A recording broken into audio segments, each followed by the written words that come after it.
we made this short video of, well, you'll see what it is. Just wanted to make sure that we all understand what the 7-point posture of Vairocana is exactly. We try our best to maintain this posture when we do actually any kind of sitting meditation, as not only does it keep our minds fresh and alert, but it also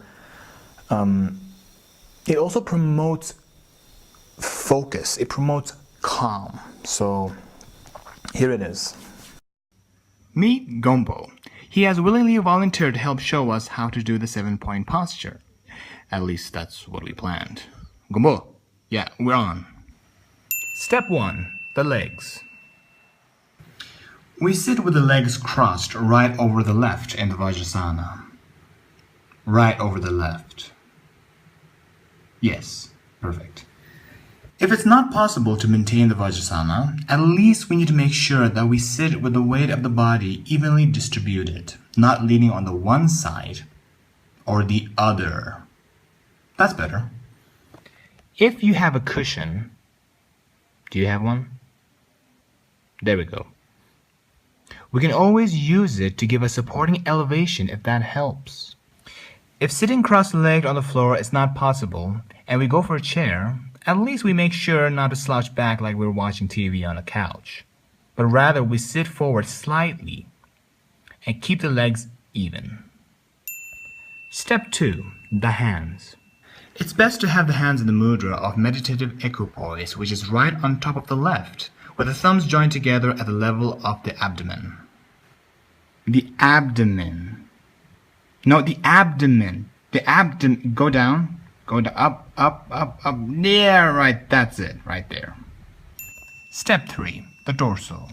The lower abdomen should be a little firm to support the upright posture, but the upper abdomen should be relaxed to support the free movement of the diaphragm for tranquil breathing.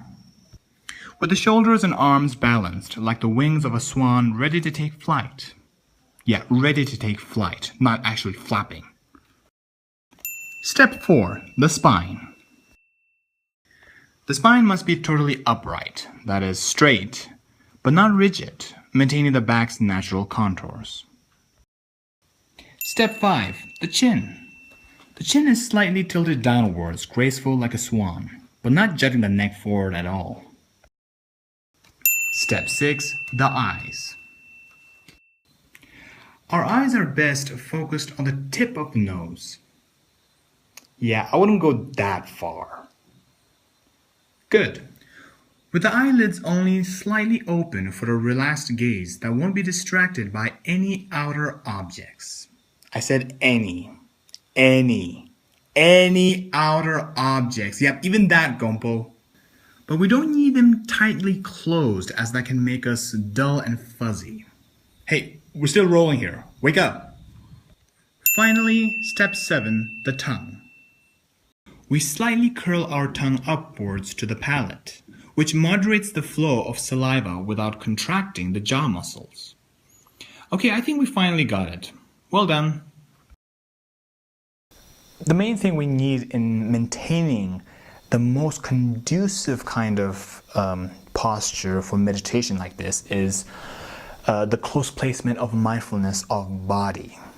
Yeah, and remember, these points, they're supposed to help us. They're supposed to be helpful references, and not a checklist that makes us inferior practitioners, inferior meditators. If our health doesn't allow us to tick all the boxes. So when we cultivate the close placement of mindfulness of body, then it's the felt sense of body in the present moment, and not the anatomical definition of it in our mind's eye.